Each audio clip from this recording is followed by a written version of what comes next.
following Earth's history and the people of God, through the book of Job. The story of Job depicts what will be the experience of end-time saints. In his experience we are given a prophetic picture of the faithful, in the end times. Although his book is not a prophetic book like Daniel and Revelation, yet still it contains prophetic references that can be connected to events that took place before and after the time of Job. These prophetic references trace God's people and Earth's history from the rebellion of Lucifer to the end times. The historical and prophetic references combined, give a summary of the story of redemption. In this study, we will discover these remarkable prophetic statements in the book of Job, that tells the history of mankind and the journey of God's people, throughout Earth's history. We will begin the first part of this study with the rebellion of the angel Lucifer. It is his rebellion, that has impacted the history of mankind from Eden to this present day. Job chapter 4 and verse 18. Behold, he put no trust in his servants, and his angels he charged with folly. In this passage, Eliphaz is actually repeating the words of Lucifer, which form part of his accusation against God. He claimed that God is an unjust tyrant who receives forced worship and has no regard for the intelligence, free will and desires of his creation. Eliphaz tells Job that these words were spoken to him by a spirit in a vision. He says, "Then a spirit passed before my face, the hair of my flesh stood up, it stood still, but I could not discern the form thereof, an image was before mine eyes, there was silence, and I heard a voice, saying, Behold, he put no trust in his servants, and his angels he charged with folly." That spirit was the devil himself, using Eliphaz to bring Job a message of distrust in God. It was the same message of distrust he gave to the angels that followed him in rebellion. We are told in the book, Patriarchs and Prophets chapter 1, why was sin permitted? God desires from all his creatures the service of love service that springs from an appreciation of his character.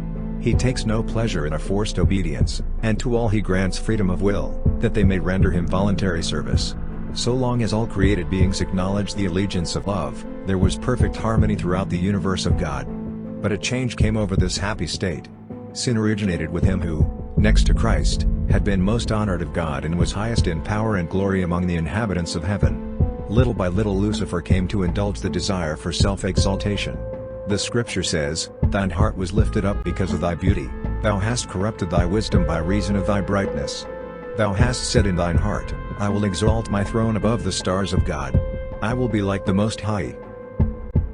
Also the book, Darkness Before Dawn chapter 1, Why Was Sin Permitted, states, Satan had represented that he was wrongly judged, that his position was not respected, and that his liberty was to be abridged. He resorted to misrepresentation of the words and acts of the Creator.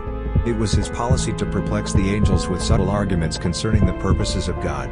Everything that was simple he shrouded in mystery, and by artful perversion cast out upon the plainest statements of Jehovah. His high position, in such close connection with the divine administration, gave greater force to his representations, and many were induced to unite with him in rebellion against heaven's authority. End quote. He was a murderer from the beginning, and abode not in the truth, because there is no truth in him.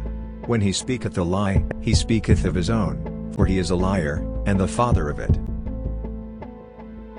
Therefore rejoice, ye heavens, and ye that dwell in them. Woe to the inhabitants of the earth and of the sea.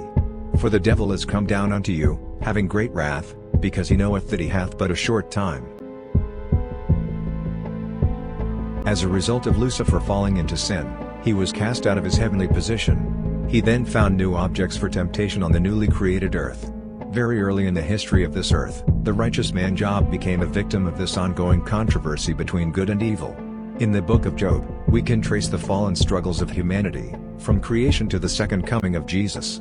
The history of Job is the history of humanity.